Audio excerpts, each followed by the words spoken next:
So, alright, so a brief backstory. When I was in college.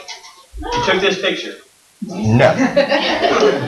When I was in college, taking Physics 2, which Physics 1 covers kind of pretty much our first semester, mechanics and linear motion and all that fun stuff. And Physics 2 covers light, sound, electricity, magnetism, and we're doing a combination of both. So when we got to electricity and we're talking about resistance in electric wires, the professor kept on saying, "Oh my God, oh my God," as he was writing on the board, and we had no idea what was going on because we thought he was screwing up. So he was going like 2.67, oh my God. They're like, oh man, he keeps messing up. And it wasn't until, this didn't go on for long, but it wasn't until we realized what he was saying. He was saying omega. But he said it, oh my God. Exactly. Anyway, so let's talk about polarity.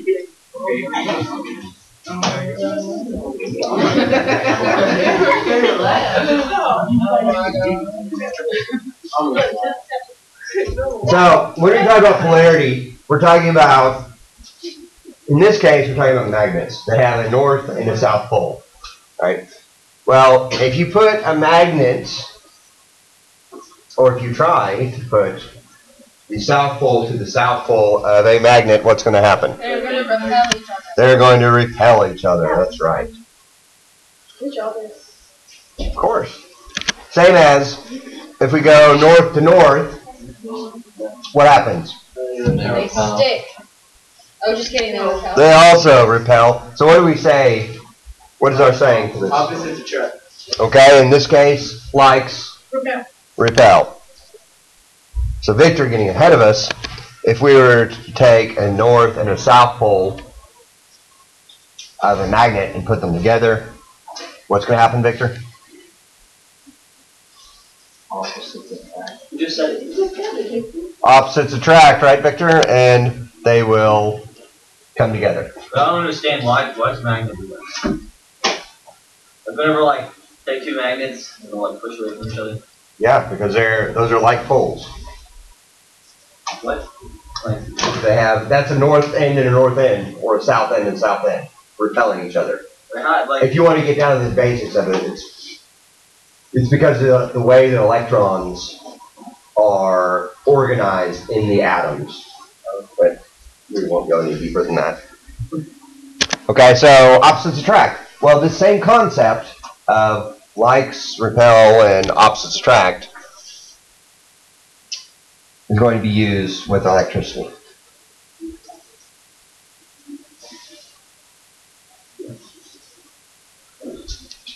So before we go on, we need to talk about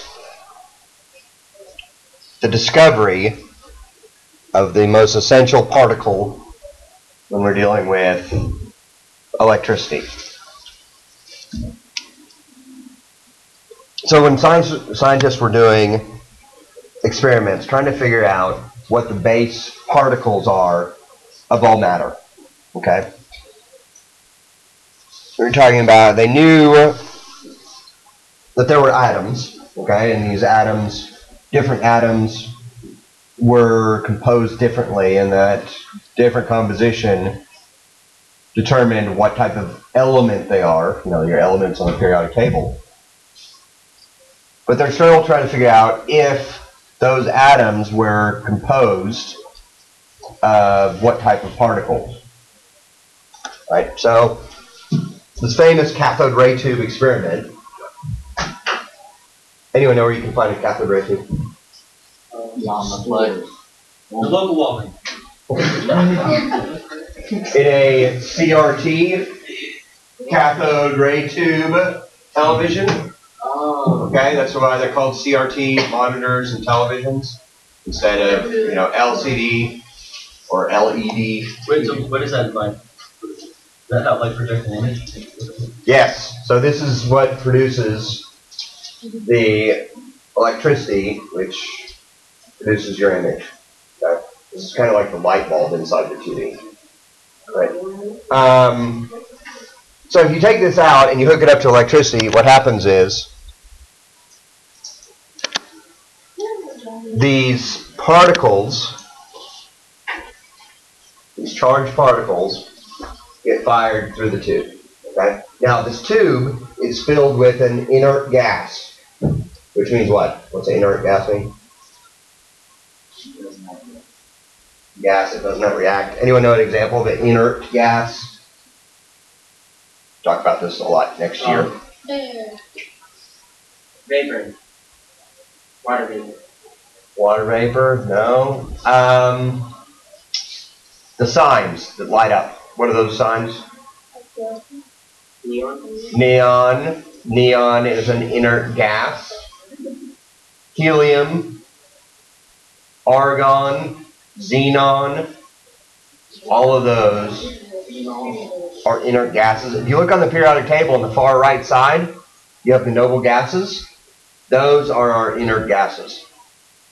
Basically what that means is you can use these and these types of gases and they don't react with anything. Usually they don't react. Okay? Same thing with double pane windows. Right? They are filled usually with an argon or a xenon or some inert gas. So you get a nice seal there, but also you don't have anything to react, so there's no corrosion or to make sure that that window is always clear. So what they did was they took these positive and negative electrodes and put them on either side of this cathode ray tube. And they turned it back on, and here's what they found. What's happening? It's going towards the positive side, right? Let's go back one. So there's normal, right? Then with this, it's going towards the positive electrode. No. It's always went to the positive. You like flip it over. If you put the positive down at the bottom here, then they would go towards the bottom, right? So if these particles are going towards the positive, what does that mean? That the particles are negative. That's right. So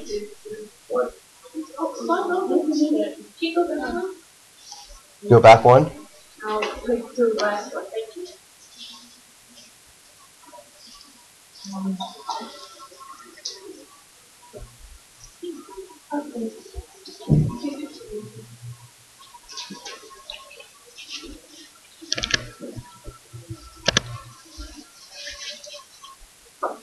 So that proved, number one, that the particle was negative, right, because it was attracted toward the positive. And also, they figured out that this particle, because the amount that it actually was bending, had a very tiny mass. Okay? And its mass was smaller than a helium atom. Pardon me, than a hydrogen atom. And what's important about a hydrogen atom? It's small. How small? It's very small. How small is it compared to other elements?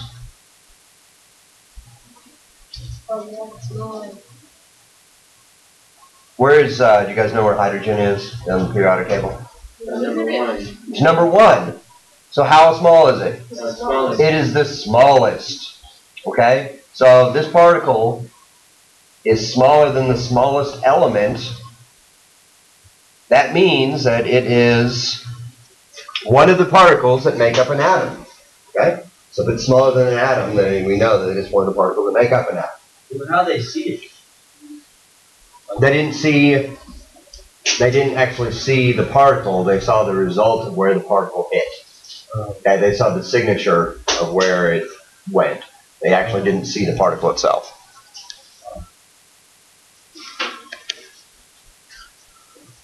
This tiny negative particle is the electron. And the electron is the basis of this entire unit. And as you find out, we'll find out, is the basis of all next year in chemistry. Electrons are always negative. That's right. And electrons always want to go towards positive.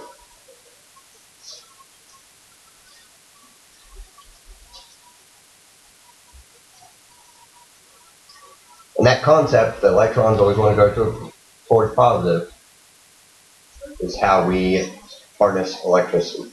So, how do we know, like, that neutrons like north and south and like, how do we know that that's not really north? Like, what makes it south? What makes it south? What do you mean? Like, are the particles different in the north and the south? How does it? No, they just have a different orientation. You can think of it like they're lopsided. Like the atoms are lopsided like this. The middle. So on the north side, say all the electrons are lopsided on the left. Okay, that means on the other north side, all the electrons will be lopsided on the outside as well. So when they come in contact, then it's negative to negative, so they repel. Whereas if it's north versus the south, then it's lopsided the other way, where the positive end is lopsided toward the outside. So then it would be the positive and the negative attracting each other. Moving on. All right. So under normal circumstances, okay, everyday objects that you encounter are usually neutral, right? So that's why when you pick up your pen or pencil, you're not getting shocked, right? Because these objects have neutral charges. However, you can build up a potential, an electric potential, static electricity, that's right. And how are you going to do that? Rubbing two things together. And by doing that, by rubbing two things together, you are manipulating the location of those electrons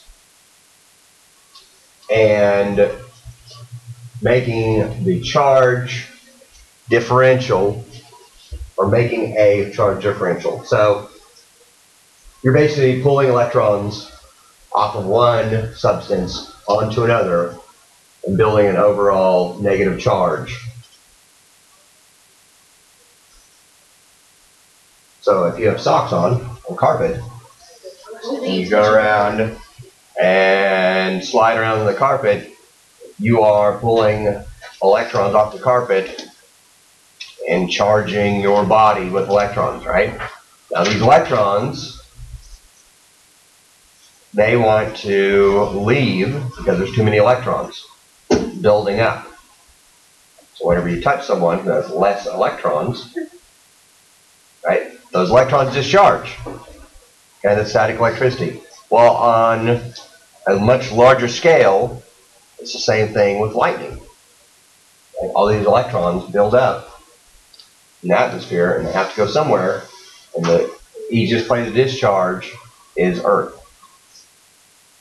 They also go cloud to cloud. But yeah. Whenever we're like putting our boats up on the trailer, sometimes if you touch the boat and the trailer that's metal, the boat will shock you. What is that?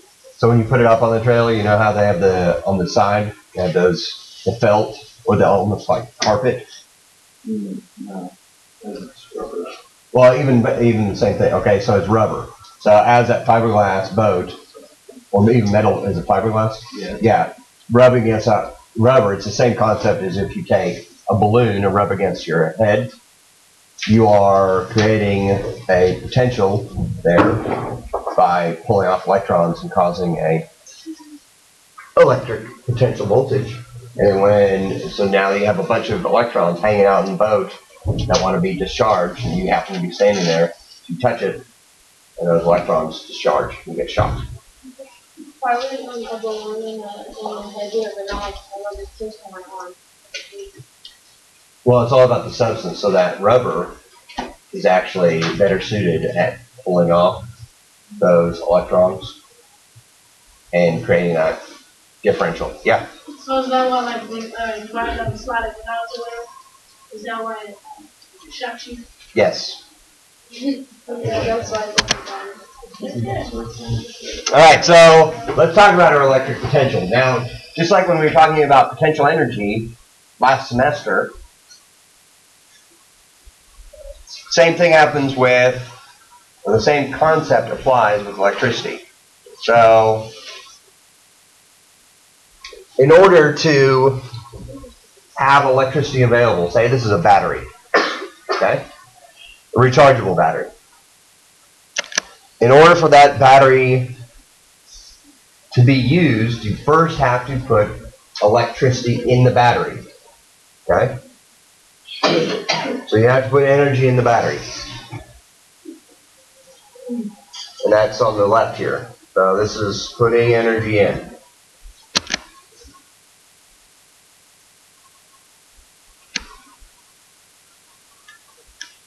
And obviously that is going to require energy, so you plug it into the wall. Okay? You plug it in the outlet, and it uses the energy from the outlet to charge up the battery. And now that battery has a stored electricity.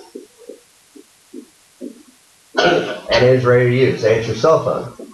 So you turn your cell phone on, and you start using it,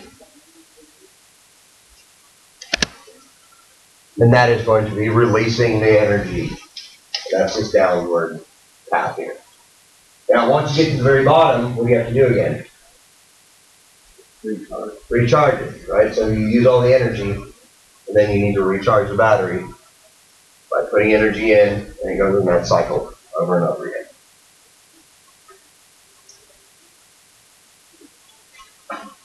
And depending how well the battery is made determines how many times you can do this, first of all. And secondly, how efficient you are, or the battery is, at putting the energy back in and then releasing that energy. And so as batteries start getting older and older, their life, the energy put in is not basically this hill here, doesn't go as high, so you can't put as much potential energy in, and therefore you can't get as much potential energy out. Your battery starts dying sooner.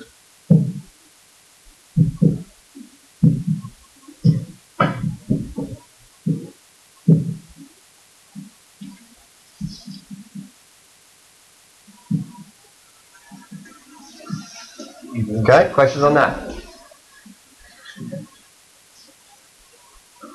So let's talk about our variables. Current, voltage, to start off with, and what those actually are.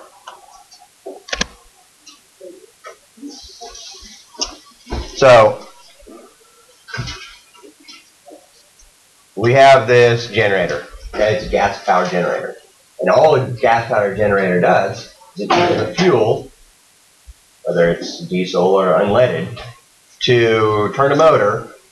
And that motor turns a turbine, just like in a windmill, and it produces electricity. Okay?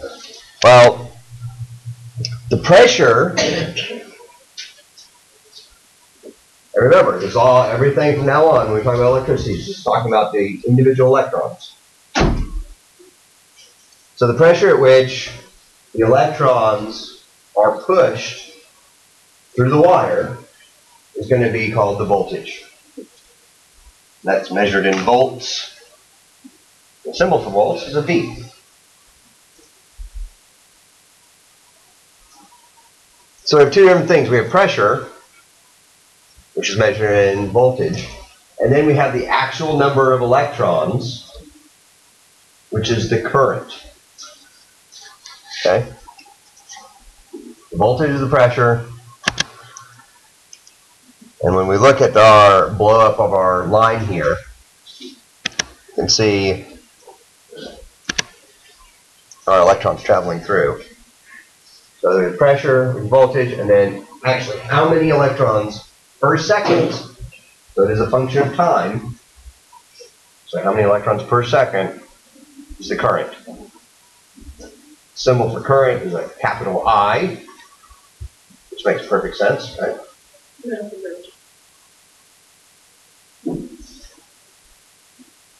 And that's measured in amperes,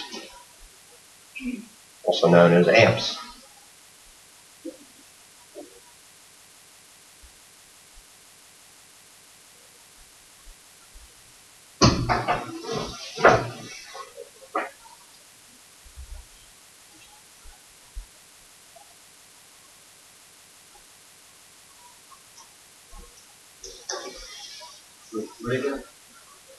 So another way to think of this is using water, okay, and a hose. Alright, so we turn on the water hose, okay, and we have an attachment at the end of the hose which restricts the water flow. So let's turn the water on halfway. Okay, so when it's full, or when it's open all the way, actually the nozzle at the end of the hose, but the pressure's on halfway, then the water is just kind of coming out at an angle. It's not firing out, it's just coming out, okay? So in that case, the pressure, right, the voltage would be pretty low, right? The number of electrons would be pretty high, though, because you have all of the water coming out at the same time. What happens if you were to restrict the flow at the end of the hose? Not changing the pressure at all. But restrict the water flow, what's going to happen? What's going to happen to the pressure? It's going to get much higher, right? So it's going to, the water is going to come out a lot faster, okay, the electrons, and more pressure is going to be behind it. What's going to happen to your amount of amps? It's going to go down because you're not going to have as much water passing through the front. Okay? Same thing with electricity. Right, so we have current and voltage. Now when we talk about amps and current, 1 amp actually means, and they came up with a number, a physical number of electrons, at 6.24 times 10 to the 18th electrons per second. That's 1 amp. Now we're lucky the electric company is not charging us by electron, right? Or else we'd have quite the bill. So instead of talking about the number of electrons specifically, we can just talk about amps, which cuts down that number.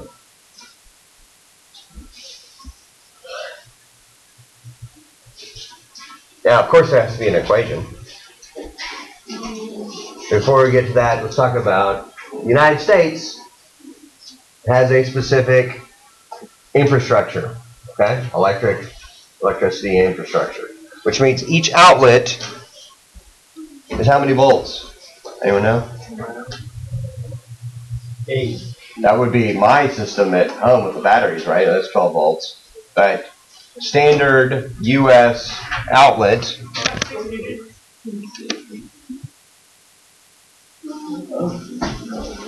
how many volts?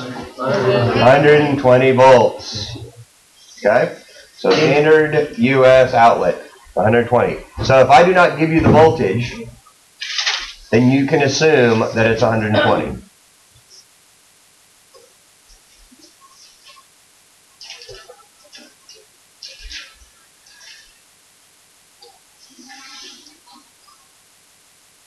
Now the power company has to come up with a way, or they had to come up with a way to charge people for their electricity use. Well, the relationship between the current, right, which is your amps, and your voltage, your volts, that relationship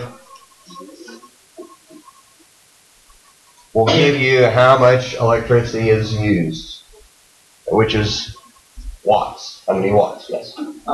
So if you have an extension cord and you have 3 plugins on that, does it just like divide the volts to all of those things, or just like All of them, and we'll talk about that as far as series and parallel, but all of them will be drawing 120 volts. So if your thing is over 120 volts, you want to break the over. That's right. Well, okay. Well, so the question was, if your appliance is over 120 volts, it won't work. Well, if you've seen the plug on a range, right, like the stove, or the plug on a dryer, it's a real big plug. Okay, those are rated for 240 volts, so they have to have their own plug.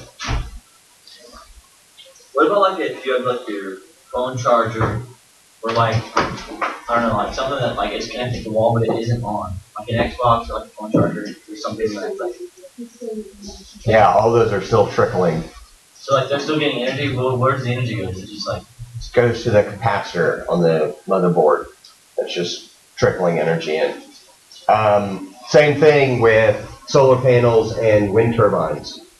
Okay, electricity, even when it's not producing electricity, it's going to want to drain electricity out of the battery. And when you want to be putting electricity into the battery, so what you have to do is actually put a diode, okay, this little cylinder in line, which it's like a valve in your heart. It makes the electricity, or makes it so the electricity only goes one way, which is into the battery. So that way you're only charging them. Because if you don't have that, then for example, solar panels at night, the solar panels will start pulling electricity out of the batteries and doing the opposite of what you want. wait, details? So if I have something like plugged in the wall and it isn't on, like I have my phone charger at home, what is it doing? It's just like Is it plugged in? Yeah.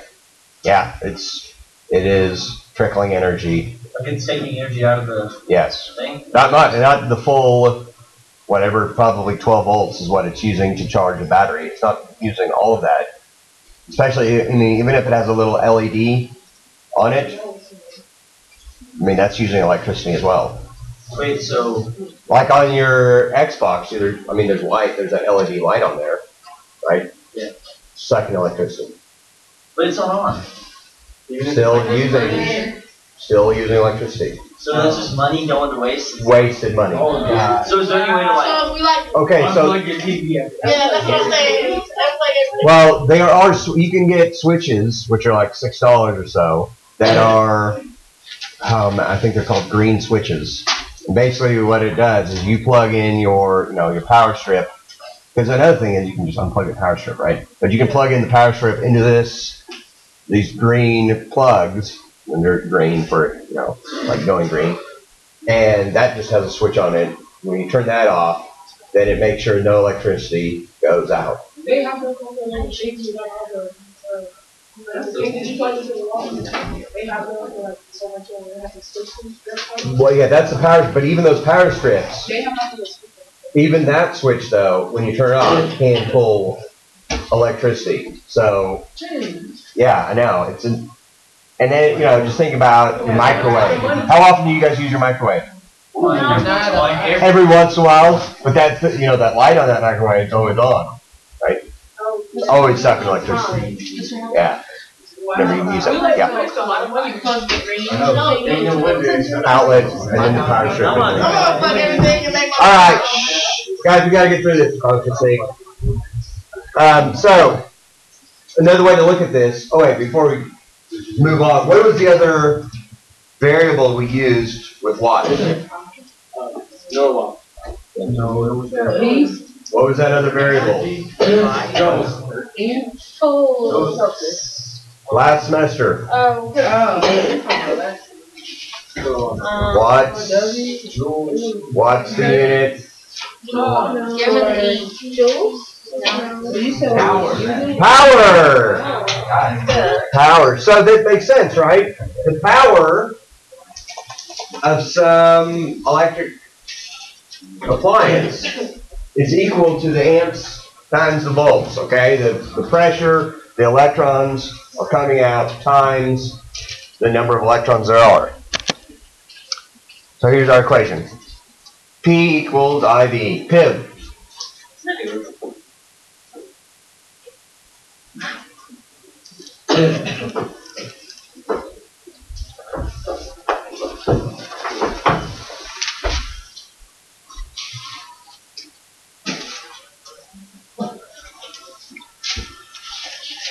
So for a rectangle of power, or pardon me, triangle of knowledge, what's going to go on top? P on top. And I and B on the bottom. Is that a capital? Actually, that is a capital V, but it should be a lowercase. Yes, that's lowercase v. So capital I. Capital I. Capital P. It has to be written like that. Pardon me? It has to be written like that. Okay, so let's do an example. Space heater. I'm going to turn it on. Oh, yeah. Now, how many volts? 120. How do you know? But it's a plug-in. Does. That's the standard voltage. That's right. Also, is that why you have to convert this when you go somewhere? That's exactly why you need to get converters going to another country. What's it country? So 120 volts. It says you measure the amount of current Can you write this down? No. from the wall outlet to the heater, and it comes to 10 amps. How many watts does the heater use? So what's our equation? B equals I times lowercase b. So that would equal, well, So we have 10 amps. What are we going to do with that? 1,200. Yeah. 1,200. We're going to multiply it by our volts, right? 12,000 watts. 1,200 watts. Okay. And if you look on appliances, on that little tag in the back, or that little plate, it will give you the volts and the watts. For that, you should be able to figure out the amps, right? Questions on that? No. Which part? I don't get how all of the things, why are all of them, every appliance uses 120 volts? Yes. It just reminds me of Or is rated for 120 volts. watched that movie, like the talking toaster? Like even containers use as much as No. Alright, so there's a good question. The question was, if everything that's plugged into an outlet uses 120 volts, does the cell phone charger use as much as a space heater? Well, anything with, for example, this laptop has this.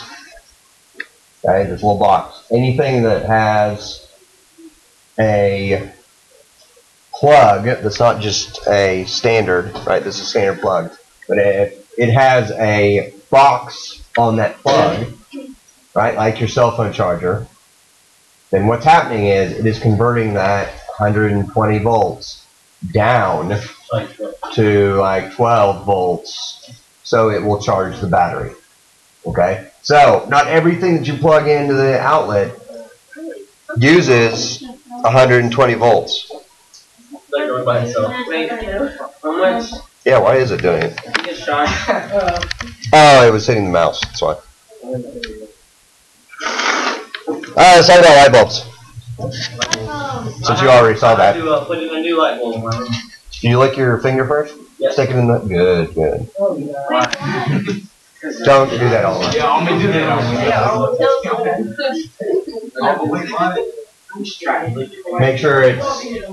Make sure there's electricity coming out of the outlet. You lick your finger, stick it in there. Why would you do that? Exactly. Why would you do that? Okay, so our equation, PIV, works with any appliance, even light bulb. So, if I give you this question, if you plug in a light and it draws half an amp, it's a blank light bulb. Well, we're gonna say a dark. Now, what do you know? What's our equation, first of all? P equals I times V. So, what do we know? It's 120 volts.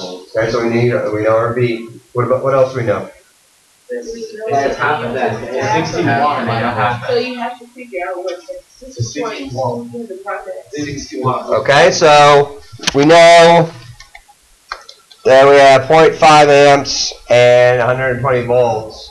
So what type of light bulb is it? 60. It is a 60 watt light bulb. How'd you find out when it drops half a amp? Oh, okay. Questions on that? Yeah, what's the number of the 60 watt. Oh. Wow.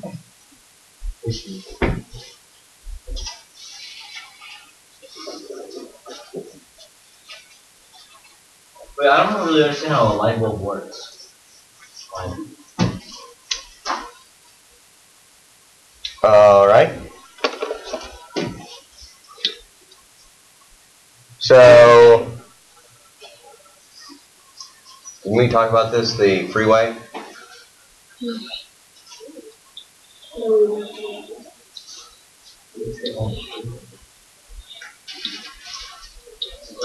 He's drawing, I have this on my notes.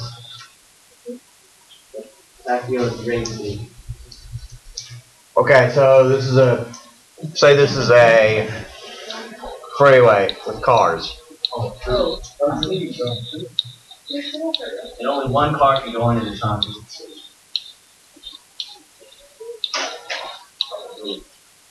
Okay. And this is our wire coming into our light bulb. Okay. Now, this filament is this one lane road. Okay. What's going to happen to the attitudes of our drivers You're here? all steamy and hot.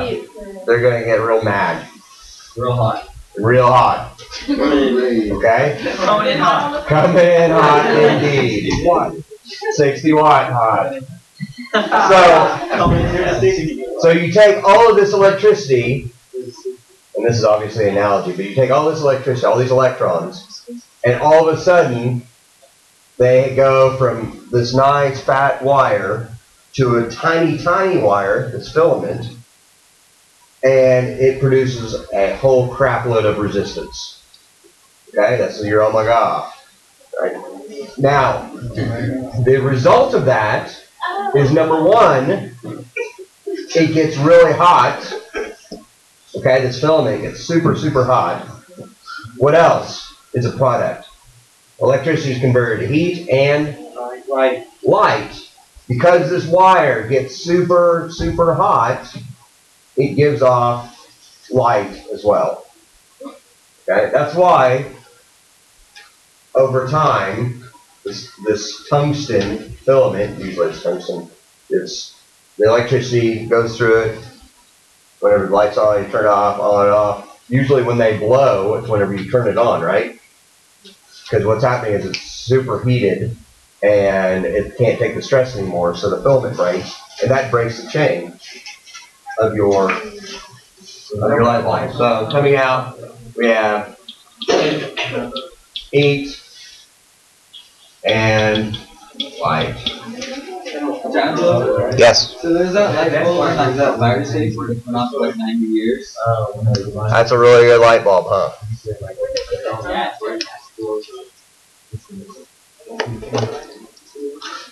All right.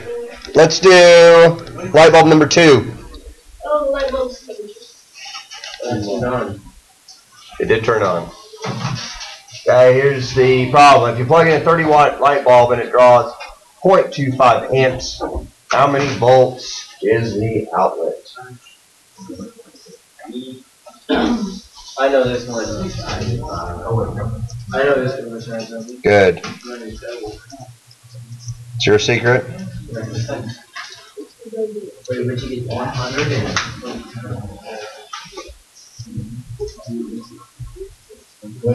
So that's what you get your So if I had a follow-up question asking, is this light bulb in the United States, what would you tell me? no. Yes. Wait, hold on. Yeah, what? This is not the one in the United States. Oh, is it in the United States?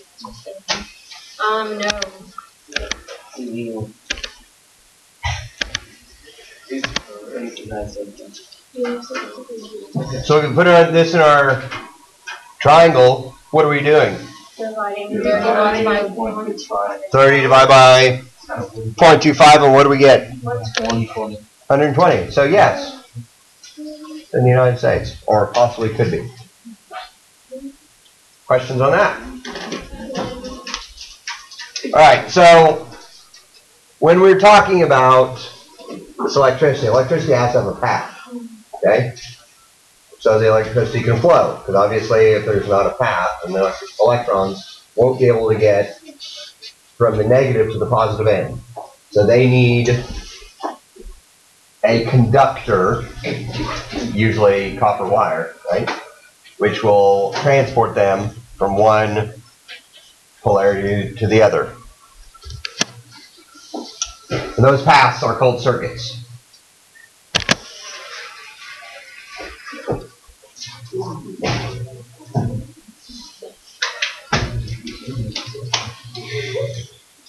And we'll go ahead and stop here for today. oh.